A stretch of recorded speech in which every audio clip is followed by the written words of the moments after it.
نحمده ونصلي على رسوله الكريم اما بعد فاعوذ بالله من الشيطان الرجيم بسم الله الرحمن الرحيم رب اشرح لي صدري ويسر لي امري واحلل عقدة من لساني يفقهوا قولي۔ آج ہم سورۃ الفاتحہ پہ کچھ بات کریں گے۔ سورۃ الفاتحہ کو خاص فضیلت حاصل ہے۔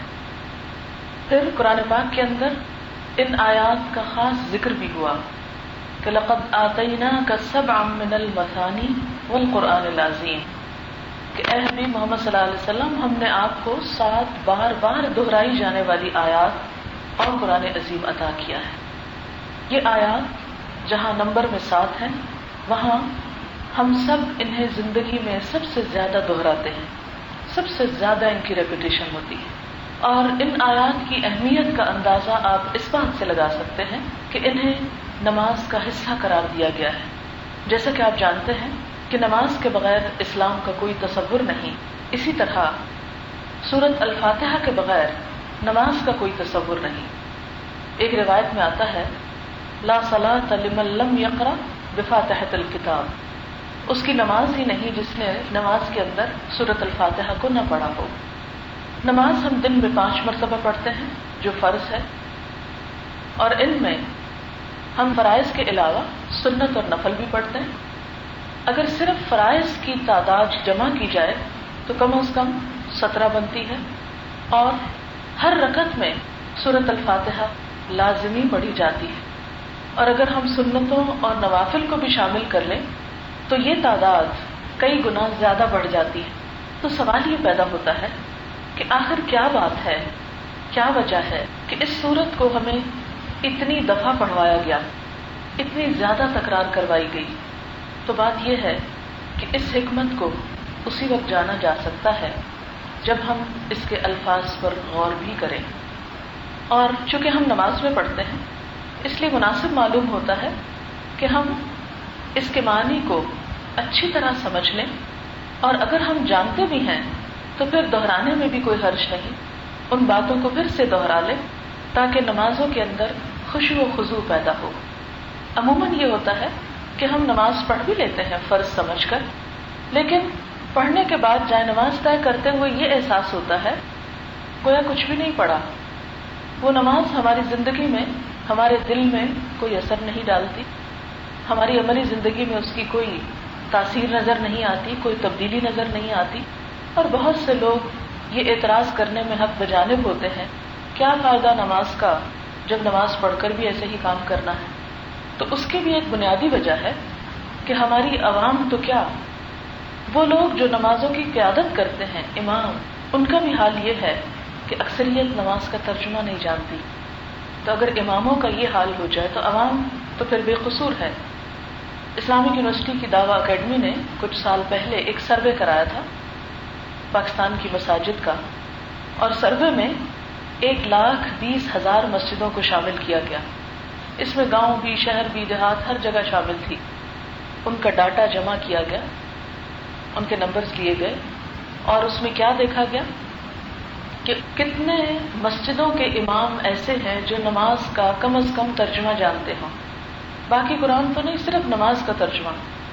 تو پتہ چلا 80% مسجدیں ایسی ہیں کہ جن کے امام نماز کا ترجمہ نہیں جانتے۔ اب آپ خود سوچیں کہ اگر نماز پڑھانے والا نہیں جانتا وہ پڑھا کیا رہا ہے، اور پڑھنے والے کو نہیں پتا وہ پڑھ کیا رہا ہے، تو ایسی چیز میں اس کا پھر نتیجہ کیا نکلے گا؟ اور جو نکلے گا وہ نکل کر ہمارے سامنے آ رہا ہے۔ ہم دیکھتے ہیں کہ لوگ نمازیں پڑھتے ہیں، ساتھ چوری بھی کرتے ہیں، نماز پڑھتے ہیں جھوٹ بھی بولتے ہیں، نماز پڑھتے ہیں ساتھ دوسروں کی غیبت بھی کرتے ہیں، بیک بائٹنگ بھی کر رہے ہوتے ہیں، نماز پڑھتے ہیں دھوکہ اور فریب بھی کرتے رہتے ہیں۔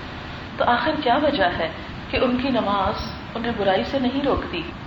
حالانکہ قرآن پاک میں تو ہمیں یہ خوشخبری سنائی گئی تھی کہ ان الصلاۃ تنہی عن الفحشاء والمنکر، نماز انسان کو بے حیائی اور برائی سے روکتی ہے۔ اس کی کوئی عملی شکل نظر نہیں آتی، ہم دیکھتے نہیں ہیں۔ کیوں؟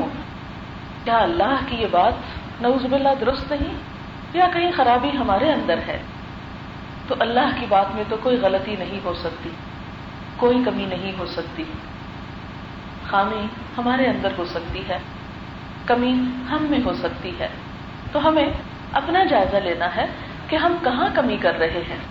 اس میں کچھ اور چیزیں بھی ہو سکتی ہیں، لیکن بہت بنیادی چیز ایک یہ بھی ہے کہ ہم بے سوچے سمجھے ایک بات صرف دہرا کر آ جاتے ہیں، ریپیٹ کر دیتے ہیں.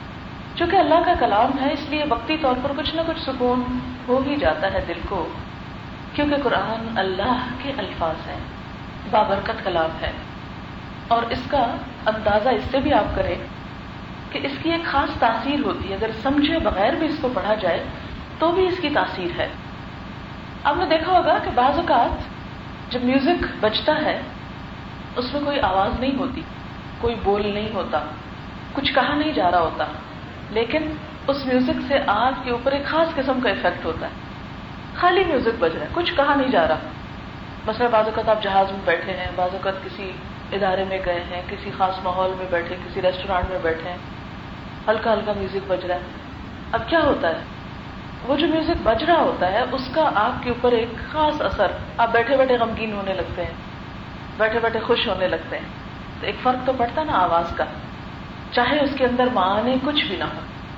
بالکل اسی طرح جب ہم قرآن کے الفاظ دہراتے ہیں، ہاں ہم کو معنی نہیں پتا ہوتے تو کچھ نہ کچھ اثر تو ضرور ہوتا ہے. ایک سکون ہوتا ہے، ایک اطمینان ہوتا ہے، خوشی ہوتی ہے. چاہے ہمارے اندر کوئی خاص انرجی نہ بھی آئے کہ ہم نے اس نماز کے بعد یہ برائی چھوڑ دینی ہے، یا ہم نہ بھی سوچیں، لیکن تاثیر ہے. اس کا تجربہ روسی سائنسدانوں نے بھی کیا ہے. آج کل آپ کو معلوم ہے کہ ترقی یافتہ ممالک میں دوائیوں کے علاوہ بھی علاج کے طریقے دریافت کیے جا رہے ہیں. ریسنٹلی مجھے انگلینڈ جانے کا اتفاق ہوا تو مجھے کچھ پاؤں میں تکلیف تھی. تو جہاں ایک طرف اور انویسٹیگیشن کے ذرائع موجود تھے، وہاں پر ہر دوسرا شخص یہ مشورہ دے رہا تھا کہ ہربل ٹریٹمنٹ لیں، ریفلیکسالوجی کروائیں اور مختلف دوسرے علاج، کیونکہ دوائیوں کے بہرحال ایک سائیڈ ایفیکٹس ہوتے ہیں جس کی وجہ سے لوگ چاہتے ہیں کہ اس کا آلٹرنیٹ ملے، اور بہت سے آلٹرنیٹ تلاش کیے جا رہے ہیں. بہرحال مجھے کسی کے کلینک میں جانے کا اتفاق ہوا تو وہاں پر انہوں نے مختلف قسم کے علاج، حتیٰ کہ دم کا علاج بھی رکھا ہوا تھا. حالانکہ وہ مسلمان نہیں تھی، انگریز تھی وہیں کی. تو مجھے یہ دیکھ کر بڑی حیرت ہوئی. تو میں نے کہا کہ کیا آپ جو ورڈز کچھ پڑھتی ہیں اس کا اثر ہوتا ہے؟ کہتی ہاں، بعض پیشنٹس اس سے کیور ہوتے ہیں. تو یہ تجربات مسلمز اور نان مسلمز مختلف لوگوں نے کیے ہیں. مثلا سورۃ فاتح خاص طور پر اس کا نام سورۃ الشفا بھی ہے کہ اگر بیمار پر اس کو ریپیٹڈلی پڑھا جائے تو شفا ہوتی ہے. تو انہوں نے پانی کے اوپر پڑھ کر اس کو اینالائز کیا تو اس کے اندر خاص قسم کی ریز گزرتی ہوئی پائی گئیں. تو الفاظ کی اپنی تاثیر ہوتی ہے. مثلا آپ دیکھیں کہ کسی ایسی زبان میں کوئی شخص بول رہا ہو جو آپ کو زبان سمجھ نہیں آتی، لیکن اگر وہ غصے میں تو پتہ چل جائے گا کہ یہ غصے میں چیخ چلا رہا ہے، یا اگر محبت سے بات کر رہا ہے تو بھی آپ کو اسٹائل سے سمجھ میں آ جائے اور اس کے مطابق آپ ریئیکٹ کریں گے.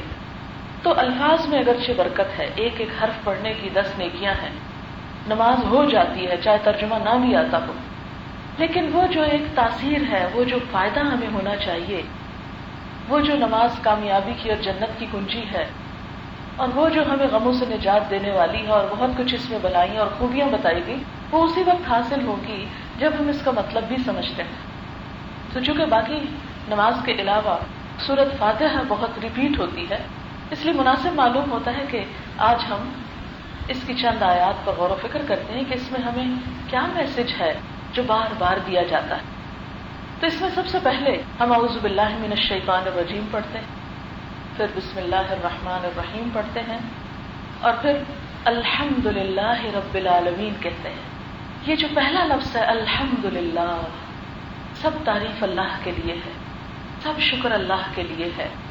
یہ گویا ہماری ساری عبادات کا خلاصہ ہے، بلکہ ہماری ساری زندگی کا نچوڑ ہے کہ ہمیں رب کی بہت ساری نعمتوں کو پا کر، جس میں ہمارا جسم بھی ہے، کھانے پینے کی چیزیں بھی ہیں، اور بے شمار انسانوں کی شکل میں دوست، احباب، رشتے، محبتیں، بہت سی چیزیں اللہ نے ہم کو دی. ان سب کے جواب میں ہمیں بھی کچھ کرنا ہے. کیا کرنا ہے؟ اس کا شکر ادا کرنا ہے. مثلا سورۃ یاسین آپ پڑھتے ہوں گے اس میں آپ نے پڑھا ہوگا وَآیَةٌ لَهُمُ الْأَرْضُ الْمَيْتَةُ أَحْيَيْنَاهَا، اور پھر اس کے بعد اللہ تعالیٰ اس میں تفصیل بتاتے ہیں کہ کس طرح ہم نے نہریں نکالی زمین میں اور چشمے نکالے، اور اس کے علاوہ اس میں کھجوریں اور انگور پیدا کیے اور بہت سی نعمتیں. کلوا من ثمرہ، اس کے پھلوں میں سے کھاؤ، اس کی پیداوار کھاؤ. اور آخر میں کیا کہتے ہیں افلا یشکرون، کھانے کے بعد ان نعمتوں کو استعمال کرنے کے بعد یہ شکر ادا نہیں کریں گے؟ تو شکر ادا کرنا اللہ تعالیٰ کو نہایت پسندیدہ ہے. اگر دیکھا جائے کہ اللہ ہم سے زندگی میں کیا چاہتا ہے، اسے ہماری عبادت کی ضرورت نہیں ہے. مثلاً اگر ہم سجدہ کر رہے ہیں، کھڑے ہو کر کچھ پڑھ رہے ہیں، کوئی وظیفہ کر رہے ہیں، کوئی صدقہ کر رہے ہیں، روزہ رکھ رہے ہیں، اس کو کیا ملتا ہے؟ اس تک کیا پہنچتا ہے؟ کچھ بھی نہیں پہنچتا. اس کو تو کوئی فائدہ نہیں ہوتا، وہ تو ہم ہی کو فائدہ ہوتا ہے. مثلا اگر ہم نے وضو کیا تو ہمارے ہاتھ منہ دھل گئے، ہم صاف ہو گئے. اگر ہم نے ذکر کیا ہمارے دل کو سکون آیا. ہم نے دعا مانگی تو اللہ کو تو دینا ہی پڑا، ہم نے تو لیا ہی. صدقہ خیرات کیا تو انسانوں کو فائدہ پہنچا. اللہ کو کیا ملا؟ ہمارے روپے اللہ تک تو نہیں جاتے. قرآن پاک میں اللہ تعالیٰ فرماتے لن ينال اللہ لحومها ولا دماؤها، اللہ کو ان جانوروں کے جو تم قربانی کرتے ہو نہ گوشت ملتا ہے نہ خون پہنچتا ہے. ولكن يناله التقوى منكم، وہ تو پیچھے کی اسپرٹ پہنچتی ہے، کس نیت اور کس جذبے کے ساتھ تم نے قربانی کی. تو اگر غور کیا جائے تو اللہ تعالیٰ کو ہماری عبادتوں میں سے کوئی چیز فائدہ نہیں دیتی. ہاں وہ خوش ہوتا ہے ایک بات سے، جب ہم اس کی نعمتوں کا اعتراف کر لیتے ہیں، ریکگنائز کرتے ہیں. اور جو اعتراف کرتے ہیں اتنا ہی ہم اللہ کے معترف معتقد شکر گزار ہوتے چلے جاتے ہیں کہ ہاں یہ اسی کے دیے مجھے سب کچھ ملا. مثلا زمین ہی اگر اللہ کا اذن نہ ہو تو کچھ نہ اگائے. بعض پودے آپ مختلف جگہوں پر اگاتے ہیں، نہیں اگتے. اللہ نے ایسا نظام رکھا اس زمین کے حصے کے اندر. مثلا اگر آپ مری میں آم لگانا چاہیں، آم کا درخت اگر لگ بھی جائے کسی طریقے تو پھل نہیں دے گا وہاں. حالانکہ زمین ہے، سورج ہے، سب کچھ ہے، لیکن وہ ماحول نہیں ہے اس کے لیے. اللہ نے وہ وہاں اس کا ماحول رکھا ہی نہیں، کہیں اور رکھا ہے. اب یہ اسی نے رکھا نا، ہم اس ماحول کو چینج نہیں کر سکتے. آرٹیفیشلی کتنا سا چینج کریں گے؟ کتنے ہم گرین ہاؤسز بنا سکتے ہیں، کتنے ہم پروٹیکٹ کر کے کچھ اگا سکتے ہیں. چھوٹی موٹی سبزی تو اگا سکتے ہیں، مگر درخت نہیں اس کے اندر اگا سکتے. تو یہ سب کچھ دراصل اللہ کے فیصلے، اللہ کی تدبیر اور اللہ کے کیے سے ہو رہا ہے. جو کچھ بھی ہمیں مل رہا ہے، ہمیں ان چیزوں کو پہچان کر اپنے اندر شکر کے جذبات پیدا کریں. اور قرآن کے اس پہلی آیت میں سب سے پہلے جو میسج دیا گیا وہ ہے الحمدللہ. نماز میں جب ہم کھڑے ہو کر ہاتھ باندھ کر کہتے ہیں الحمدللہ رب العالمین الرحمن الرحیم، تو دراصل ایک نماز سے دوسری نماز تک ہم جتنی نعمتیں استعمال کر چکے ہوتے یہاں آ کر اس کا اقرار کر لیتے کہ اللہ کا شکر ہے. اور شکر کی وجہ کیا بتائی گئی؟ رب العالمین، کہ جو رب ہے تمام جہانوں کا. یعنی جب یہ کہا جاتا ہے سب شکر اللہ کا، تو سوال یہ پیدا ہوتا ہے کیوں اللہ کا کیوں؟ تو اس کا جواب ساتھ ہی دے دیا گیا، اس لیے شکر ادا کرو کہ رب العالمین ہے، تمام جہانوں کا پالنے والا، سب کا رب. عربی زبان میں رب کہتے ہیں اس ذات کو جو کسی چیز کو ذرے سے کمال تک پہنچائے، عروج تک لے جائے. اس کی ایک چھوٹی سی مثال انسان کی تخلیق ہے، ایک پودے کی تخلیق ہے. میں اور آپ کہاں سے پیدا ہوئے؟ ابتدا کیا تھی ہماری؟ آپ سب مجھ سے زیادہ بہتر اچھی طرح جانتے ہیں. اللہ تعالیٰ قرآن پاک میں بھی ذکر فرماتے ہیں من نطفۃ خلقہ، ایک نطفہ، ایک سپرم، اتنی چھوٹی چیز سے آغاز کیا تمہاری اس زندگی کا کہ جسے تم اپنی آنکھ سے دیکھ نہیں سکتے.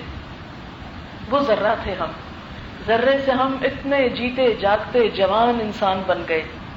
ذرے سے اس سٹیج تک پہنچتے ہوئے یہ سب کچھ کس نے کیا، کیسے ہوا؟ تھوڑا سا اگر ہم غور کریں، ماں کے پیٹ میں 3 پردوں میں، 3 اندھیروں میں، کوئی روشنی نہیں. وہاں ایک نطفے کا، ایک سپرم کا، ایک ایگ کے ساتھ کس طرح ملاپ ہوا. ہمیں تو ایک سوئی میں دھاگا ڈالنے کے لیے روشنی بھی چاہیے، آنکھیں بھی چاہیے، پھر وہ پرویا جاتا ہے. اگر کوئی چھوٹی سی چیز کو ایک کو دوسرے کے اندر فکس کرنا ہوتا ہے نا، مثلا یہ پین ہی ڈالنا ہوتا ہے، تو اگر ہم نہ دیکھ رہے ہیں نا تو آگے پیچھے کرتے رہتے ہیں، پھر دیکھتے تو پھر کہتے ہیں اچھا یہ اندر ڈالا. کبھی ہم نے غور کیا کہ وہ ملاپ جو عورت اور مرد کے اس پانی کا ہوتا ہے، تو ایگ کتنا چھوٹا ہے اور اسپرم کتنا چھوٹا ہے، وہ کون پروتا ہے؟ کس نے وہ کوشش رکھی ان دونوں کے اندر کہ وہ ایک دوسرے سے باہم جا کے مل جائے؟ چلے ٹھیک ہے، مل گئے، ہو گیا کام. اب اس کو بڑھا کون رہا ہے؟ اسے نشو نما کون دے رہا ہے؟ اتنی حقیر چیز سے کون اسے آگے پہنچا رہا ہے؟ آپ دیکھیں قرآن پاک میں اللہ تعالیٰ فرماتے ہیں ثم خلقنا النطفة علقة، پھر ہم نے نطفے کو جمے ہوئے خون میں بدل دیا، پھر ہم نے جمے ہوئے خون کو مضغہ بنا دیا، اور پھر اس کو ہڈیاں بنایا اور اس پہ گوشت پہنایا اور اسے ایک نئی مخلوق بنا اٹھایا. ثم انشأناه خلقا آخر، اس ذرے کو ہم نے ایک نئی مخلوق بنا دیا، ایک نئی چیز بنا دیا جس کا اصل سے اگر کمپیئر کیا جائے نطفے کو انسان سے کوئی مشابہت نہیں نظر آتی. علاقہ کو، جمے ہوئے خون کو، جیتے جاگتے بچے سے کوئی کمپیریزن نہیں، مضغہ کو اس سے کوئی کمپیریزن نہیں. اگر کوئی کہیں پر وہ جمع ہوا خون دیکھے کسی لیبارٹری میں تو کوئی پریڈکٹ نہیں کر سکتا کہ اس سے انسان بننے والا تھا. وہ جسٹ لائک این آرڈنری جمے ہوئے خون کی طرح نظر آتا ہے. یہ کس نے کیا؟ ماں کے پیٹ میں 3 پردوں کے اندر، قرآن پاک میں آتا ہے نا 3 پردے. آج کی جدید سائنس نے ان 3 پردوں کا ذکر کیا. کس نے وہاں یہ سب کچھ بنایا؟ فتبارک اللہ احسن الخالقین، کتنا بہترین ہے اللہ جو تمام پیدا کرنے والوں میں احسن خالق ہے، بہترین خالق. پھر غذا کا انتظام کیا. پھر اس کے بعد ہم جب ماں کے پیٹ سے باہر آ گئے تو کس طرح ہماری گروتھ ہوتی چلی گئی اور ہوتی چلی جا رہی ہے. ہمارے بالوں کی، ناخنوں کی، یہ سب کچھ کیسے بڑھتا چلا جا رہا ہے. پھر دوسری طرف ہمیں جو غذا پہنچائی، اس غذا کو بھی ہم دیکھتے ہیں کہ ایک بیج سے کس طرح ایک درخت لگایا اور اس میں طرح طرح کے پھل لگائے، کس طرح غلے اگائے، کیسے سبزی اگائی. ہم ایک دکان پہ جاتے ہیں سبزی لے آتے ہیں، دوسرے سے جاتے ہیں گوشت لے آتے ہیں، تیسرے سے جاتے ہیں گرم مسالے لے آتے ہیں اور ملا کے مزے کا کھانا پکا کے کھاتے ہیں. اس میں سے ہم نے تو کچھ بھی اگایا نہیں تھا، ہم نے تو کچھ نہیں کیا، صرف پیسے دیے اور لے آئے. اگر وہ چیزیں اویلیبل ہی نہ ہو، آپ بے شک لے کے پیسے گھومتے رہیں، کچھ نہیں ملے گا آپ کو. اگر وہ زمین سے نہ ہوگے، ہمارا پیسہ کچھ نہیں کر سکتا. ہمارا پیسہ ان میں سے ایک چیز نہیں بنا سکتا، ایک گندم کا دانہ نہیں پیدا کر سکتا ہمارا پیسہ، اگر اللہ کا اذن نہ ہو اس زمین کے لیے. اور پھر ایک دانے سے پھر 700 دانے اگا دیتا ہے، ہر چیز کو ذرے سے کمال تک لے جا رہا ہے. یہ ہے رب. اور پھر صرف ہمارا نہیں، تمہارا نہیں، پورے جہان کا، اس مخلوق کا جو پانی کے اندر ہے، اس مخلوق کا جو ہوا میں اڑ رہی ہے، اس مخلوق کا جو زمین پہ خشکی میں ہے، اس کا جو زمین کے اندر مختلف کیڑے مکوڑوں کی شکل میں ہے، سب کو پال رہا ہے. آپ کو معلوم ہے نا کہ سمندر کے اندر مخلوق زمین سے 3 گنا زیادہ ہے. ہمیں ان کے نام تک نہیں آتے.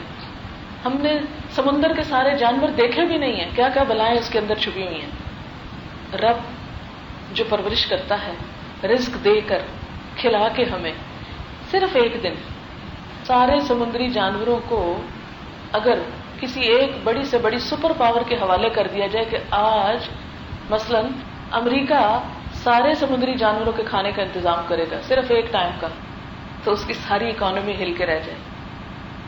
مختلف ملکوں میں جب قحط آتے ہیں، اور آپ نے پڑھا ہوگا کس کس طرح مختلف جگہوں سے امداد بھیجی جاتی، سب کچھ ہوتا ہے، ہزاروں لوگ مر جاتے ہیں.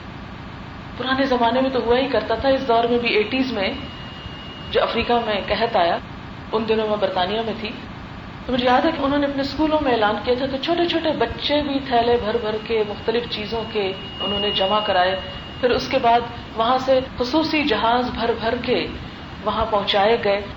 جہازوں سے غلہ گرایا گیا، پانی گرایا گیا. اس کے باوجود جب ٹیلی ویژن پہ دیکھتے تھے کہ ہڈیاں ہی ہڈیاں، ڈھانچے ہی ڈھانچے، مرے ہوئے لوگ ایک نہیں ہزاروں کی تعداد میں، تو مجھے ہمیشہ یہ بات یاد آتی تھی کہ اگر اللہ اپنے رزق کا دروازہ بند کر دے تو ہے کوئی کھولنے والا. قرآن پاک میں اللہ تعالیٰ سورۃ ملک میں فرماتے ہیں قُلْ أَرَأَيْتُمْ إِنْ أَصْبَحَ مَاؤُكُمْ غَوْرًا فَمَنْ يَأْتِيكُمْ بِمَاءٍ مَعِينٍ. کہہ دیجئے کہ اگر تمہارا پانی زمین کے اندر اتر جائے تو پھر بہتا پانی کون لے کے آئے؟ کون ہے جو تمہیں پانی لا کر دے؟ اگر وہ بارش نہ برسائے تو یہ نہریں کس طرح جاری ہوں؟ آج کل موسم پھر سے کتنا گرم ہو گیا ہے.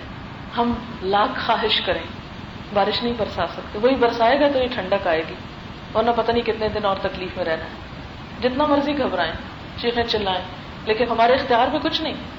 ایٹماسفیئر کو چینج نہیں کر سکتے. تو یہ سب کچھ جو ہمیں کر کے دے رہا ہے وہ اپنی ایک ہستی رکھتا ہے، ایک وجود رکھتا ہے. ہم سے یہ چاہا گیا ہے کہ ہم اس وجود کا اعتراف کر لیں، مان لیں کہ سب اس نے دیا ہے اور اس کے شکر گزار ہوں. اور صرف ہمیں نہیں دیا بلکہ الحمدللہ رب العالمین، تمام جہانوں کو دیا ہے. اور جہانوں میں ابھی تو ہم وہ باقی دنیا کی تو بات ہی نہیں کرتے کہ جس کی وسعتیں ہماری امیجنیشن سے باہر ہیں. اللہ تعالیٰ قرآن پاک میں فرماتے ہیں کہ اپنی نگاہ بار بار دوڑاؤ، دیکھو اللہ کے نظام میں کہیں کوئی خلل ہے، تھک کے لوٹ آئے گی. تم کچھ خرابی نہیں ڈھونڈ سکتے وہاں. بہرحال ہمارا کام کیا ہے کہ اس کی تعریف کریں، الحمدللہ رب العالمین. اور اس کے مقابلے میں کوئی رب نہیں. پہلے زمانے کے لوگ جو تھے نا، وہ انسانوں کو پوجا کرتے تھے، بت بنا کے رکھ لیتے اور کہتے کہ یہ ہم پہ کرم کرنے والے. کسی نے سورج دیوتا بنایا ہوتا، کسی نے بارش کا دیوتا، اور کسی نے کوئی اور دیوتا. یہ سب مائتھولوجی آپ نے پڑھی ہوگی، سنی ہوگی. لیکن آپ دیکھیں کہ انسان کی عقل پہ کیسے پردہ پڑ جاتا ہے کہ ایک چیز جو خود کریشن ہے، خود اپنے بننے کے لیے محتاج ہے، انسان ہے یا پتھر ہے، وہ کسی اور کے لیے کیا کر سکتی. میں اپنے بچے کو جب توحید سمجھاتی ہوں اور اسے بتاتی ہوں کہ سب کچھ اللہ میاں نے بنایا ہے اور کسی اور نے نہیں بنایا، تو میں اسے کہتی ہوں اچھا بتاؤ کہ کوئی انسان آسمان پہ جا سکتا ہے؟ کہتا ہے نہیں. تو میں نے کہا جب آسمان پہ جا نہیں سکتے تو آسمان بنا کیسے سکتے ہیں ہم؟ اتنی ترقی ہو گئی آج کی دنیا میں، بڑے بڑے خلائی جہاز بن چکے. امریکہ میں ناسا کے نام سے ایک بڑا ادارہ ہے کہ جس کا کام ہی خلائی تحقیقات کرنا ہے. وہ تو اس سے بھی عاجز آ گئے ہیں کہ ستارے گن نہیں سکیں یا اس کا اندازہ ہی کر سکیں کہ اس کے پیچھے کے بہت سی چیزیں بھی ڈسکور نہیں ہوئی. اتنی وسعتیں اس خلا کے اندر. کہاں یہ کہ ان کو بنایا جائے اور ان کو بنانے کے بعد چھوڑ دیا جائے کسی بھی چیز کو تو ختم ہو جاتی. مثلا اگر سورج کام کر رہا ہے، ہمیں تو ایک بلب جلانے کے لیے مسلسل الیکٹریسٹی چاہیے. سورج خود سے خود کیسے جل رہا ہے اگر اس کے پیچھے کوئی اور ہاتھ نہیں ہے طاقت کا؟ انسانوں میں سے کوئی نہیں ہو سکتا، کیونکہ انسان تو وہاں پہنچ ہی نہیں سکتے. وہ کوئی اور ہی ہے، اسے ہم رب کہتے ہیں اور اس کو رب العالمین کہتے ہیں. عالمین کا مطلب پوری یونیورس، پوری کائنات کے اندر اس اکیلے کا حکم ہے. اگر اس کے ساتھ کوئی ایک اور بھی شریک ہوتا، وہ اپنی مرضی چلانا چاہتا اور یہ اپنی مرضی، اور ہر چیز کولیپس ہو جاتی. آپ نے دیکھا ہوگا کہ جہاں کسی ایک جگہ پر اگر پاور کی ٹسل چل پڑے تو سارے کام پڑے رہتے، کوئی کام نہیں ہوتا. تو اللہ تعالیٰ ہی کی تعریف کہ اس نے پوری کائنات کو بنایا بھی اور اسے مینٹین بھی کر رہا ہے، انہیں رزق بھی دے رہا ہے، انہیں سنبھالے ہوئے ہے، انہیں چلائے ہوئے ہے، کنٹرول کیے ہوئے ہے. حتیٰ کہ ہمارے جسم کو بھی وہی کنٹرول کیے ہوئے، اندر سے پورے سسٹم کو اسی کے حکم اور اسی کی دی ہوئی قوت سے یہ سب چل رہا ہے. دوسری بات، کیوں اللہ کی تعریف؟ الرحمن الرحیم، بہت مہربان، بار بار رحم فرمانے والا.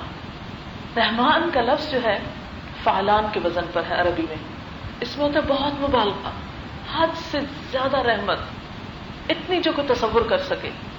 اتنی رحمت، اتنی محبت کوئی اور کر سکتا ہی نہیں. اس کی کیا دلیل ہے؟ مثلاً آپ دیکھیں کہ وہ ان لوگوں کو بھی رزق دے رہا ہے جو اس کو مانتے ہی نہیں. دنیا میں بے شمار لوگ ایسے ہیں کہ جو اللہ کے وجود کا انکار کرتے ہیں، ہے ہی نہیں، وہ خود ہی ہو رہا ہے سب کچھ، لیکن اس کے باوجود وہ انہیں کھانے کو بھی دے رہا ہے، جینے بھی دے رہا ہے. کچھ لوگ ایسے ہیں کہ جو یہ تو مانتے ہیں کہ رب ہے، لیکن ساتھ یہ بھی کہتے ہیں کہ اس کے اور بھی شریک ہیں، شرک کرتے ہیں، اوروں کا بھی اس کی خدائی میں حصہ ہے. اللہ تعالیٰ قرآن پاک میں سورۃ مریم میں فرماتے ہیں قریب ہے کہ آسمان پھٹ پڑے، زمین ٹکڑے ٹکڑے ہو جائے، پہاڑ بھربھرے ہو کے گر پڑے، اس بات سے کہ لوگ کہتے ہیں رحمان کا کوئی بیٹا ہے. نہیں، اللہ تعالیٰ کو اتنی غضبناک کرتی ہے یہ بات، اس کے باوجود وہ اپنی رحمت کیے چلے جاتا ہے. پھر اسی طرح آپ دیکھیں لوگوں نے چھوٹے چھوٹے پتھروں کو الہ بنا کے ان کے آگے ماتھا ٹیکتے ہیں. اس کا غضب بھڑکتا ہے، دے میں رہا ہوں سب کچھ، عبادت تم ان کی کر رہے ہیں. اور ان سب چیزوں سے بڑا معبود خود ہمارے اپنے دل کے اندر بیٹھا ہوا ہے، جس کی مرضی ہم ہر وقت مانتے ہیں. ہم اللہ کو مانتے بھی ہیں، ایک بھی مانتے ہیں، لیکن پتھروں کو، بتوں کو، انسانوں کو خدا نہیں کہتے، نہ شریک ٹھہراتے ہیں، لیکن اپنے دل کو ضرور شریک ٹھہرایا ہوا ہے.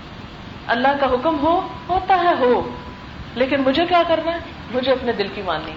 اب دیکھیں کہ نماز کا وقت ہوتا ہے، ہمارا دل چاہ رہا ہے کھانے کو، وہ نماز ہم کھائیں گے، بازار گھومنے کو جائیں گے، سونے کو سوئیں گے. صبح کے وقت آتی رہتی ہے پکار. کتنی مسجدیں ہوں گی اسلام آباد میں جو پکارتی ہیں حی علی الصلاح حی علی الفلاح، اللہ کی پکار، آؤ نماز کی طرف، آؤ کامیابی کی طرف. کتنے لوگ پہنچتے ہیں؟ 5% بھی لوگ اس پوری آبادی کے مسجدوں میں نہیں نظر آتے. صبح کسی مسجد میں 5-7 ہوں گے، کسی میں 9-10 ہوں گے. سب سے بڑی مسجد آپ کی فیصل مسجد، کچھ عرصہ پہلے ہم نے ایک پروگرام بنایا کہ صبح صبح گاڑی پہ جائیں، وہاں نماز پڑھیں اور اس کے بعد وہاں سے واک کر کے گھر آئیں تو تھوڑی اچھی واک ہو جائے گی، نماز بھی ہو جائے گی، ذرا اچھی روحانی کیفیت ہوتی. تو کچھ عرصہ تک ہم گئے اور آپ یقین مانیں کہ 5-7 لوگوں سے 9-10 لوگوں سے زیادہ نہیں ہوتے تھے وہاں. اتنی بڑی مسجد، سب سو رہے ہیں. کس کی بات مان رہے ہیں؟ اللہ کی یا دل کی؟ اپنی مرضی کر رہے ہیں یا اللہ کی مرضی مان رہے ہیں؟ ایک امتحان کی بات ہے نا. اپنی مرضی مان رہے ہیں. یہ بھی ایک الہ ہے، یہ بھی ایک خدا ہے جو اندر بیٹھا ہوا ہے، جس کی بات ہم ہر وقت مانتے ہیں. قرآن پاک میں اللہ تعالیٰ فرماتے ہیں اَرَأَيْتَ مَنِ اتَّخَذَ إِلَٰهَهُ هَوَاهُ، کیا تم نے دیکھا اس شخص کو جس نے اپنی خواہش نفس کو اپنا خدا بنا رکھا ہے، اپنے دل کو اپنا خدا بنا رکھا ہے. ہر وہ بات کرتا ہے جو اس کا دل کہتا ہے. اس کے باوجود اللہ ہمیں رزق دیتا ہے. مرضی ہم اپنی کرتے ہیں، رزق وہ ہمیں دیتا ہے. قائم بھی رکھے ہوئے، صحت بھی دیے ہوئے، ہر چیز دیے ہوئے، اولاد بھی ہے ہمارے پاس، گھر بھی ہیں، سب باوجود اس کے کہ ہم اس کے مقابلے میں اپنی مرضی کریں.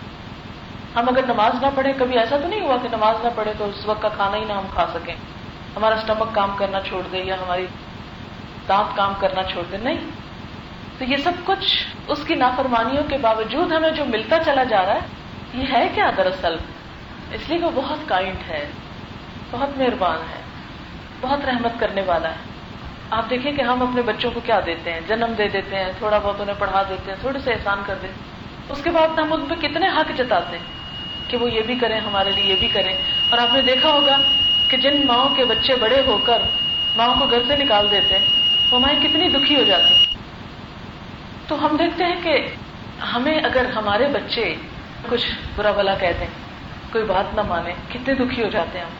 اللہ تعالیٰ کی محبت، ماں کی محبت سے مثال دی گئی کہ 70 ماؤں سے بڑھ کے پیار کرنے والا ہے. اپنی ماں بھی ایک دفعہ بات نہ مانے نا تو معاف کر دیتی، دوسری دفعہ نہ مانے تو تھوڑی سی ناراضگی، تیسری دفعہ نہ مانے تو ہو سکتا ہے 1-2 لگا بھی جائے، اس سے زیادہ دفعہ نہیں وہ صبر کرتی.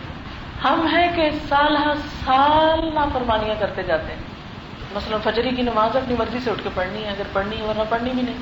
مثلا جمعے کے ٹائم پہ آپ دیکھ سکتے ہیں بہت سارے لوگ بازاروں میں ادھر ادھر گھومتے پھرتے نظر آئیں گے، کوئی احساس ہی نہیں. سال میں کبھی کوئی عید کی نماز پڑھ لی، ورنہ وہ بھی چھوڑ دی. تو اس کے باوجود آپ دیکھیں کہ اللہ تعالیٰ اپنی رحمت کرتا ہے، پکڑتا نہیں ہے. اچھا یہ کیوں کرتا ہے؟ اس لیے کہ اسے اپنے بندوں سے بہت پیار ہے. وہ کیا چاہتا ہے؟ میرے بندے کسی وقت تو میری طرف آئیں گے نا، اگر آج نہیں تو کل، کل نہیں تو پرسوں. اسی لیے ایک حدیث میں آتا ہے کہ جب اللہ کسی کو 60 سال کی عمر دے دیتا ہے نا، پھر اس کا کوئی عذر نہیں سنتا. پھر بھی اگر وہ نہیں پلٹتا اللہ کی طرف، پھر بھی معافی نہیں مانگتا، پھر بھی وہ سیدھے راستے پہ نہیں آتا، پھر قیامت کے دن اس کے پاس کوئی بہانہ نہ ہوگا. کیونکہ قرآن پاک میں اللہ تعالیٰ فرماتے ہیں اَوَلَمْ نُعَمِّرْكُمْ مَا يَتَذَكَّرُ فِيهِ مَنْ تَذَكَّرَ، کیا ہم نے تم کو اتنی لمبی عمر نہ دی تھی کہ جس میں نصیحت پکڑنے والا نصیحت پکڑ لیتا، سمجھنے والا سمجھ جاتا. تو ہم اس کی تعریف کرتے ہیں کہ وہ بڑا ہی مہربان ہے. ہماری نافرمانیوں، زیادتیوں، کوتاہیوں، غلطیوں کے باوجود وہ ہمیں فوراً نہیں پکڑتا، چانس دیتا ہے، نعمتیں دیتا ہے، شاید ہم کسی وقت شکر گزار ہو جائیں. تیسری وجہ الحمدللہ کی، مالک یوم الدین، بدلے کے دن کا مالک ہے، سارے اختیار اس کے پاس ہے. تو اس میں کیا شکر کی بات ہے؟ ٹھیک ہے وہ مالک ہے، وہ بادشاہ ہے، اس میں ہم اس کی تعریف کیوں کریں؟ اس لیے اس کی تعریف کریں کہ شکر ہے وہ خود مالک ہے، کسی اور کو مالک نہیں بنایا. ورنہ کیا ہوتا کہ اگر کوئی بھی انسان ہمارے فیصلے کرنے کے لیے وہاں جج مقرر کر دیا جاتا تو وہ ہمارے صرف ظاہر پر فیصلہ کرتا، وہ ہمارے دل کا حال نہ جانتا ہوتا. اب اللہ تعالیٰ ہمارا فیصلہ کرے گا، وہ ہماری مجبوریوں کو بھی سمجھتا ہے، ہمارے حالات کو بھی سمجھتا ہے. ہمارے دل کو بھی جانتا ہے، ہماری نیت کو بھی جانتا ہے، ہمارے ظاہر کو بھی جانتا ہے. اس لیے وہ جو فیصلہ کرے گا وہ بالکل انصاف کا ہوگا اور انسان کے فائدے کا ہوگا، کیونکہ اسے اپنے بندوں سے محبت ہے نا، رحمت ہے، الرحمن الرحیم ہے، اور اس کی رحمت کے 99 حصے آخرت کے لیے ہیں، ایک حصہ بس دنیا میں اس نے بھیجا. تو ہم شکر کرتے ہیں کہ جو 70 ماؤں سے بڑھ کے پیار کرنے والا ہے، شکر ہے فیصلہ وہ کرے گا. اسے اپنے بندوں سے دشمنی کوئی نہیں، وہ بے جا کسی سے انتقام نہیں لے گا.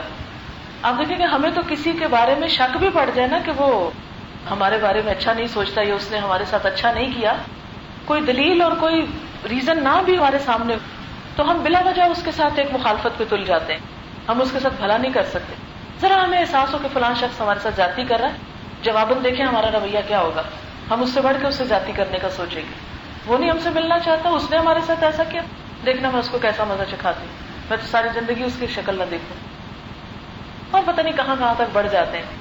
جب ہم یہ کہتے ہیں کہ وہ مالک یوم الدین ہے، جزا سزا کے دن کا مالک ہے، تو اس پر بھی اللہ کا شکر کہ یا اللہ شکر ہے فیصلہ تو نے کرنا ہے.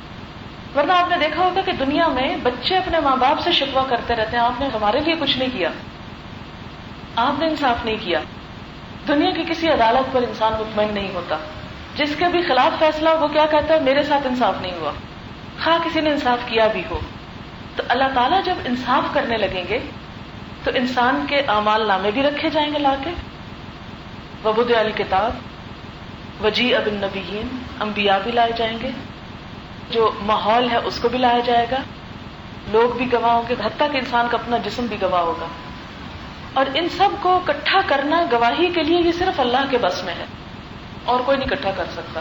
دنیا میں آپ دیکھیں کہ مقدمات کیوں لمبے ہوتے چلے جاتے ہیں، گواہی نہیں پورے پڑتے، سارے اسباب جمع نہیں ہوتے، اس لیے سال ہر سال لگ جاتے ایک چیز کا فیصلہ ہونے میں. اللہ تعالیٰ کو ایسی کوئی مشکل نہیں. انسان کا نام اعمال تولا جائے گا، اس کے نمبر لکھ لیے جائیں گے، اتنی نیکیاں اور اتنے برائیاں کی. پھر انسان کی نیتوں کو پرکھا جائے گا، وحصل ما فی الصدور، سینے میں جو کچھ ہے اس کو نکال کے سامنے رکھ دیا جائے گا. پھر اس کے بعد اس کے ماحول سے پوچھا جائے گا، اس کے جسم سے پوچھا جائے گا. کسی کو کوئی اعتراض تو نہیں جو نمبر اس کو دیے جا رہے ہیں. مثلاً اگر ایک شخص وہاں فیل ہو رہا ہوگا تو وہ کہے گا نہیں یار اب میں نے یہ نہیں کیا یہ نہیں کیا، تو اللہ تعالیٰ کیا کریں گے، اس کی زبان کو تھوڑی دیر کے لیے بند کر دیں گے اور اس کے ہاتھوں کو کہیں گے اب تم ذرا بتاؤ، اس کے سکن کو کہیں گے. قرآن پاک میں آتا ہے الیوم نختم علی افواہہم وتکلمنا ایدیہم وتشہد ارجلہم بما کانوا یکسبون. آج ہم ان کے منہ پہ مہر لگا دیں گے، ان کے ہاتھ ہم سے بولیں گے، ان کے پاؤں ہم سے کلام کریں گے، ان سب باتوں کے بارے میں بتائیں گے جو وہ کرتا رہا. کوئی انسان جو اپنے اعمال نامے کو جھٹلانا چاہے گا، یہ میں نے نہیں کیا. دنیا میں کیا ہوتا ہے، غلط کام کر کے ایک شخص صاف جھوٹ بولتا ہے، میں نے نہیں توڑا، مجھے نہیں پتا کہاں ہے. لیکن اللہ کے ہاں کوئی نہیں چھپا سکے گا. انسان کو جب چپ کرا کے اس کے اعضاء بولنے لگیں گے تو انسان کہے گا یہ تم کیسے بولنے لگے؟ تو وہ کہیں گے انطقنا اللہ الذی انطق کل شیء، ہمیں اس نے بلوایا جس نے ہر چیز کو بولنا سکھایا. تو اللہ تعالیٰ ان چیزوں کو بولنے کے لیے زبان دے گا. اسی لیے سورۃ یاسین میں آتا ہے انا نحن نحیی الموتى ونکتب ما قدموا وآثارهم وکل شیء احصیناہ فی امام مبین. اس کا مطلب کیا ہے کہ یقیناً ہم ایک روز مردوں کو زندہ کریں گے، اور ہم لکھ رہے ہیں. کیا لکھ رہے ہیں؟ جو وہ کر رہے ہیں. ہم میں سے ہر شخص کے دائیں بائیں کرامن کاتبین بیٹھے ہیں. ان علیکم لحافظین کرامن کاتبین، تمہارے اوپر نگرانی کرنے والے موجود ہیں کرامن کاتبین، پورا ریکارڈ رکھ رہے ہیں. لیکن اس کے باوجود اگر کرامن کاتبین پہ کسی کو تسلی نہیں ہوگی تو یہ جسم بولنے لگے گا، اور پھر لوگ بھی گواہی دیں گے. ان سب گواہیوں کو سامنے رکھ کر، اور صرف ظاہری کام نہیں، نیتوں کو بھی تولا جائے گا. پھر انسان کا رزلٹ تیار ہوگا. جیسے دنیا میں ہوتا ہے نا کہ یہ تھیوری کے نمبر، یہ پریکٹیکل کے، یہ وائوا کے، یہ فلاں کے، یہ فلاں کے، اور پھر ملا کے ایک اوور آل پرسنٹیج تیار ہوتی. وہاں بھی اسی طرح مختلف چیزیں ملا کے تیار ہوگی. اور مثلاً ایک شخص نے کوئی غلط کام کر لیا، لیکن اس کی نیت نہیں تھی غلط کام کرنے کی، غلطی سے قتل ہو گیا اس کے ہاتھ سے. اب دنیا کی عدالت میں ہو سکتا ہے اس شخص کو ایک سزا دے دی جائے، لیکن اللہ نے دیکھ لیا، اس کو پتا ہے کہ اس نے جان بوجھ کے نہیں کیا تھا، نہ اس کا ارادہ تھا، نہ نیت تھی. اس کی بچت ہو جائے گی، چھٹ جائے گا وہ. اسی طرح ایک شخص نے بڑا نیکی کا کام کیا، نیت خراب تھی کہ لوگ کہے واہ کیا بڑا نیک شخص ہے، کتنا سخی ہے، کتنا بڑا عالم ہے. جیسے بہت سارے لوگ حج کر کے حاجی کہلوانے لگتے ہیں. تو میں کبھی سوچتی ہوں کہ اپنے ساتھ نمازی کیوں نہیں لکھتے، روزے دار بھی لکھیں. کس طرح شیطان نے بہلایا نا ہم کو کہ حاجی لکھنا شروع کر دیتے ہیں لوگ نام. ابھی حج تو ایک فرض ادا کیا، فرض ادا کر کے ٹائٹل کیوں لیتے ہو؟ حتیٰ کہ لوگ اصل نام بھول جاتے ہیں، صرف حاجی صاحب یاد رکھتے ہیں. اب ہو سکتا ہے کہ لوگ انہیں کہنے لگ جاتے ہیں ان کی اپنی نیت اور ارادہ کچھ نہ ہو سکتا ہے ان کا قصور نہ ہو، لوگوں نے مشہور کر دیا ہو، تو اس میں ان کی پکڑ نہیں ہوگی. لیکن اگر کسی شخص نے حج اس نیت سے کیا کہ لوگوں کے اندر دھاک بیٹھ جائے بڑا نیک آدمی، تو بہت بڑا کارنامہ کیا، تو اللہ کے ہاں اس کی کوئی جزا نہیں، اس حج کا کوئی ثواب ہی نہیں. ایک شخص نے پانی کی بڑی سبیل لگوائی اس لیے کہ لوگ کہیں کہ واہ کتنا خلق خدا کا خیال کرنے والا ہے، اللہ کے ہاں اس کا کوئی اجر نہیں. اسی طرح اور کام بھی. اب یہ سارا فیصلہ اللہ تعالیٰ کرے گا، بندوں پہ نہیں چھوڑے گا. اس لیے انسان شکر ادا کرتا ہے، شکر ہے یا اللہ فیصلہ تیرے ہاتھ میں، تو دلوں کا حال جانتا ہے نا. بعض اوقات ہم کوئی اچھا سا کام کرتے ہیں، لوگ کہتے ہیں ہاں ہمیں پتا ہے کس لیے کیا، نمبر لگوانے فلاں کے سامنے، حالانکہ ہم نے اس لیے نہیں کیا ہوتا. انسان ہرٹ ہوتا ہے کہ لوگ کیوں برا سوچتے ہیں میرے بارے میں. لیکن جب انسان کو پتہ چلتا ہے کہ اللہ تعالیٰ جو میرا انتہائی خیر خواہ، انتہائی مہربان، انتہائی محبت کرنے والا، میرے ساتھ کوئی ظلم اور زیادتی کرنے والا نہیں، وہ میرا فیصلہ کرے گا قیامت کے دن، تو کہتا ہے الحمدللہ، شکر ہے اللہ کا کہ وہ فیصلہ کرے گا. تو اس لیے ہر نماز میں جب ہم کھڑے ہو کے کہتے ہیں الحمدللہ، تو جواب میں کیا اللہ تعالیٰ بتاتے ہیں؟ تعریف اس لیے کہ وہ رب العالمین ہے، وہ رحمان اور رحیم ہے، وہ مالک یوم الدین ہے. ان تین صفات میں کوئی اس کا شریک نہیں، اس لیے تعریف اسی کی کرو. اب آپ دیکھیں کہ تعریف صرف زبان سے کافی نہیں ہوتی.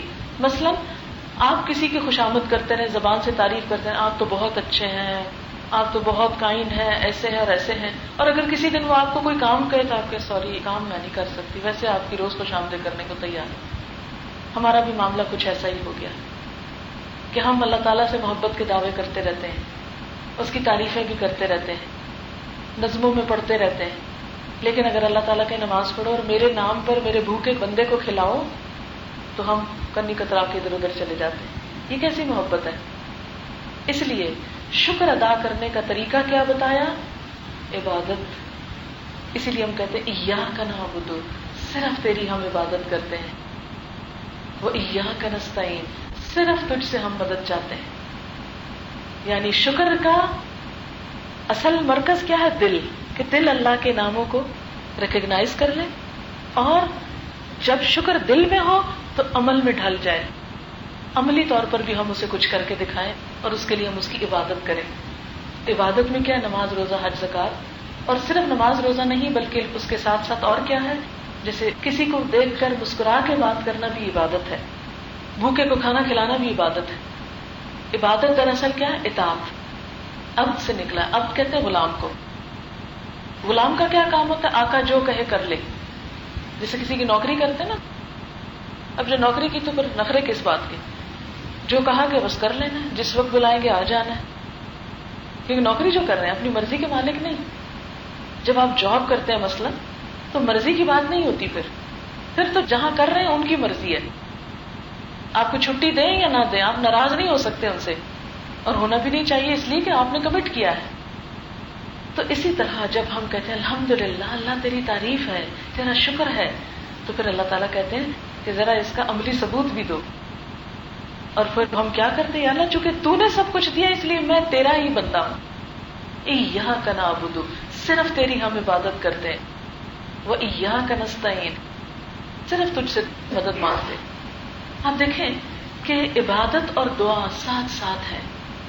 عبادت کا نچوڑ ہے دعا. اسی لیے ہم دیکھیں نماز کے بعد دعا ہوتی ہے، قرآن پڑھ کے دعا ہوتی ہے، روزہ کھلتا ہے جب اس وقت دعا قبول ہوتی ہے، حج کے موقع پر تو ہیں ہی دعائیں ہی دعائیں. صدقہ خیرات کے موقع پر بھی نبی صلی اللہ علیہ وسلم کو کہا کہ جب آپ وہ وصول کریں تو ان کے لیے دعا کریں. ہر عبادت کا اختتام دعا پر ہوتا ہے. لہذا ہم کیا کہتے ہیں؟ صرف تیری عبادت کرتے. یہ نہیں کہا تیری عبادت بھی کرتے اور اوروں کی بھی کرتے، نہیں، صرف تیری عبادت کرتے، کیونکہ تیرے احسان جو ہم پہ سب سے زیادہ ہے. سب سے پہلے ہم تجھے راضی کرتے ہیں. صرف تجھ سے مانگتے ہیں. کیونکہ حدیث میں آتا ہے جو اللہ سے نہیں مانگتا اللہ تعالیٰ اس سے ناراض ہوتے ہیں. اللہ تعالیٰ اپنے بندے سے بہت خوش ہوتا ہے جو بندہ اس سے مانگتا. بہت سے لوگ یہ کہتے ہیں اللہ کو تو پتہ ہی ہے نا مجھے کیا چاہیے، بس وہ دے دے، میں مانگ نہیں سکتی، مجھ سے دعا نہیں ہوتی. نہیں، جب آپ مانگتے ہیں تو اسے بڑا پسند آتا ہے. آپ دیکھیں نا، حیران کن بات ہے نا، جب ہم بندوں سے مانگتے ہیں تو بندے ناراض ہوتے ہیں، بھاگنے لگتے ہیں ہم سے. کوئی ایک دفعہ قرضہ لے پھر دوسری دفعہ آ جائے لینے کے لیے تو آپ تیسری دفعہ اس کے آنے سے پہلے ہی چھپ جائیں گے کہ ہم سے کوئی نہ مانگے. بندوں سے جب مانگا جاتا ہے تو بندے ناراض ہوتے ہیں. اللہ سے جب مانگا جاتا ہے تو اللہ تعالیٰ خوش ہوتا ہے، اور نہ مانگا جائے تو ناراض ہوتے ہیں. مانگنے کی چیزیں تو بہت ساری ہیں، لیکن کیا مانگا جائے؟ ایاک نستعین، کیا مانگا جائے؟ اہدنا الصراط المستقیم، صراط مستقیم مانگا جائے. ہم عموماً کیا مانگتے ہیں؟ یا اللہ یہ جاب کی ترقی اتنی ہو جائے، یہ پیسے مل جائیں، یہ بچے کا یہ ہو جائے، باپ کا یہ ہو جائے. ٹھیک ہے، مانگنا چاہیے، اس میں کوئی برائی نہیں ہے، لیکن ہماری پریشانی صرف ہماری دنیا ہی کیوں ہے؟ اور بھی تو کوئی ہونی چاہیے. اللہ تعالیٰ نے ہمیں سب سے بڑی مانگنے کی چیز بتائی کہ اہدنا الصراط المستقیم، اللہ سیدھا راستہ دکھا. آپ دیکھیں، ہم میں سے ہر شخص کو سوچنا چاہیے کہ واقعی ہم صراط مستقیم پہ ہیں یا نہیں. مثلا ہمارا یہ سفر دنیا سے شروع ہو کر آخرت تک جاتا ہے. ابھی ہم میں سے ہر شخص اپنا سفر گزار رہا ہے. موت کا فرشتہ اس نے آ کے بتانا ہے کہ تم کس راستے پہ، اس نے واضح فیصلہ کر دینا ہے ہدایت پہ تھے یا نہیں. آج تو ہم اپنے آپ کو تسلی دے رہے ہیں نا، نہیں ٹھیک ہے، اتنے لوگ یہی کام کرتے ہیں جو میں کرتا ہوں اس لیے ٹھیک ہے. کئی تعویلیں ہو سکتی ہیں. آپ دیکھیں کہ چور ڈاکو بھی قاتل بھی اپنے لیے تعویل رکھتے ہیں نا. ہم نے چوری کیوں کی؟ اس لیے کہ مجھے بھوک لگی تھی، کوئی کھانے کی چیز میں تو کھا لی. فلاں نے حق نہیں دیا، میں نے اس کا مال چرا لیا. جھوٹ کی آپ کے پاس بڑی دلیلیں ہو سکتی ہیں کہ اگر میں سچ بولتی تو ایسا اور ایسا نقصان ہوتا ہے، اس لیے آپ اس کا بھی جواب تلاش کر لیتے ہیں.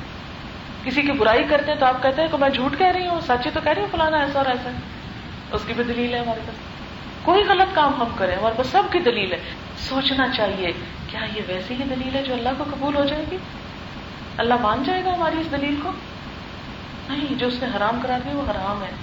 مثلاً اگر آپ زہر کا پیالہ پی رہے ہو، یہ سوچ کے اللہ بڑا غفور رحیم ہے، کچھ نہیں ہوتا، میں پینے لگا ہوں، تو کیا اس سے اس کی زہر کی کیفیت بدل جائے گی؟ وہ زہر آب شفا بن جائے گا؟ یہ سوچ کر اللہ غفور الرحیم ہے، مجبوری ہے نا، اور کوئی چیز ہے نہیں، پینے کی پیاس لگی اب یہی پی لیتی، کیا ہوگا نتیجہ سب کو پتا ہے. ہم اسی طرح یہی تعویلیں کر کر کے گناہ کرتے ہیں. ہم کہتے ہیں مجبوری ہے نا، کیا کریں، اس کے بغیر گزارا جو نہیں، ٹائم جو نہیں ملا، کب پڑھے نماز، پتہ نہیں کیا کہ کپڑے پاک نہیں تھے مثلا، اور کئی بہانے ہم کر لیتے ہیں.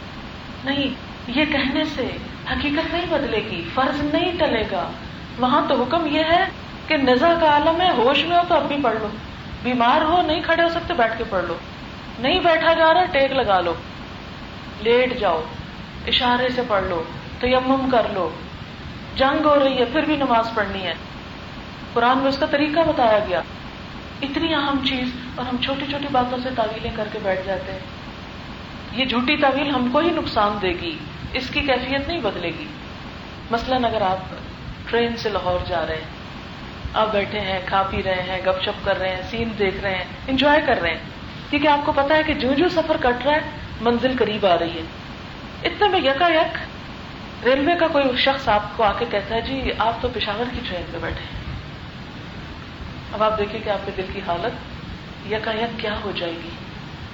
وہ کھانا پینا آپ بھول جائیں گے، وہ سین باہر دیکھنا بھول جائیں گے آپ. اور وہ جو خوش ہو رہے تھے نا آپ کے سفر گزر رہا ہے، شکر ہے زیادہ گزر گیا اور تھوڑا رہ گیا اور منزل آنے والی، وہ یکا یک کیفیت بدل جائے گی کہ یہ کیا ہو گیا، منو پانی پڑ جائے گا کہ یہ کیا ہو گیا.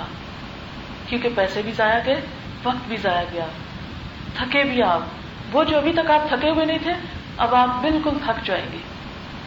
اس لیے اس بات کے بارے میں ہم میں سے ہر ایک کو دلیل کے ساتھ پتا ہونا چاہیے کہ جس راہ پہ ہم چل رہے ہیں، جو زندگی کا طریقہ، جو دین، جو کام اختیار کیا ہم نے، وہ واقعی صحیح ہے کہ نہیں. اور اگر کبھی بھی شک پڑ جائے نا تو فوراً کثرت سے یہ دعا کیا کریں، اہدنا الصراط المستقیم، اللہ سیدھا راستہ دکھا.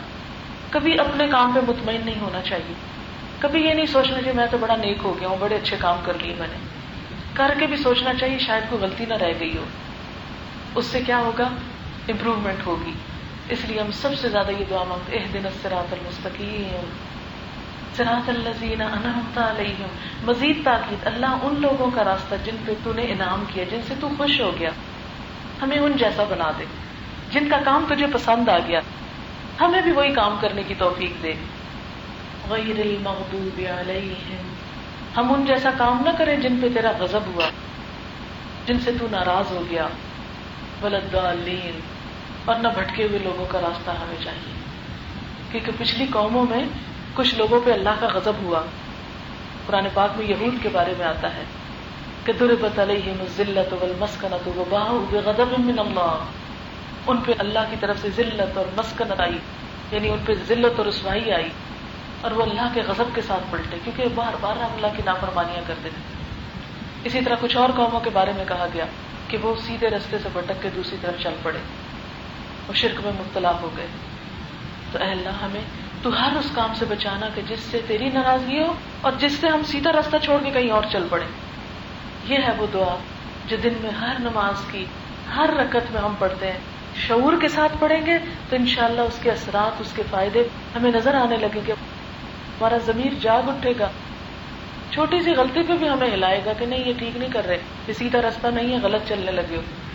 اور اگر آپ دیکھیں سارا دن بھی اگر ہم غلط راستے پہ اپنی گاڑی دوڑاتے رہے تو ہم گھر نہیں پہنچ سکتے.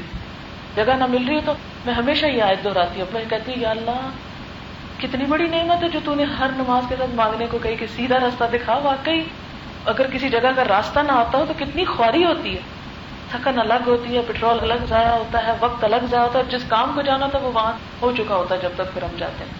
اگر ایڈریس نہ آتا اور بھول بلا کے پہنچے کہیں تھک تھکا کے، آپ نے کہیں لیکچر دینے کو جانا ہے، کہیں کسی پیشنٹ کو دیکھنے کو جانا ہے، عیادت بیماری میں جانا ہے، کسی کے جنازے میں، کچھ کوئی کام، اور اگر آپ راستہ بھٹکے ہوئے ہیں اور آپ کے جانے تک وہ سب کچھ ہو جائے. کسی کھانے پہ جانا ہے، سب کھا چکے ہوں گے اور آپ راستہ بھٹکے ہوئے راستے میں خوار ہو رہے ہیں. تو بالکل اسی طرح آخرت میں بھی اگر ہم راستہ بھٹک رہے ہیں تو وہ جب موت کے فرشتے نے آ کے بتایا غلط راستے پہ تھے، آپ پلٹنے کی جگہ بھی کوئی نہیں، اب کدھر جائیں. قبر میں جا کے جو حسرت و ندامت ہوگی، آخرت میں وہاں سے واپس آنے کی جگہ کوئی نہیں. اس لیے مرنے سے پہلے ہم میں سے ہر ایک کو سوچ لینا چاہیے کہ جو کچھ ہم کر رہے ہیں یہ درست بھی ہے یا نہیں. وآخر دعوانا ان الحمد للہ رب العالمین. اللهم اقسم لنا من خشيتك ما تحول به بيننا وبين معصيتك ومن طاعتك ما تبلغنا به جنتك ومن اليقين ما تهون به علينا مصائب الدنيا. اللهم متعنا بأسماعنا وأبصارنا وقواتنا ما أحييتنا واجعله الوارث منا واجعل ثأرنا على من ظلمنا وانصرنا على من عادانا ولا تجعل مصيبتنا في ديننا ولا تجعل الدنيا أكبر همنا ولا مبلغ علمنا ولا تسلط علينا من لا يرحمنا. أعوذ بالله من الشيطان الرجيم. بسم الله الرحمن الرحيم. الحمد لله رب العالمين الرحمن الرحيم مالك يوم الدين إياك نعبد وإياك نستعين اهدنا الصراط المستقيم صراط الذين أنعمت عليهم غير المغضوب عليهم ولا الضالين آمين. سبحانك اللهم وبحمدك نشهد أن لا إله إلا أنت نستغفرك ونتوب إليك. والسلام عليكم ورحمة الله وبركاته.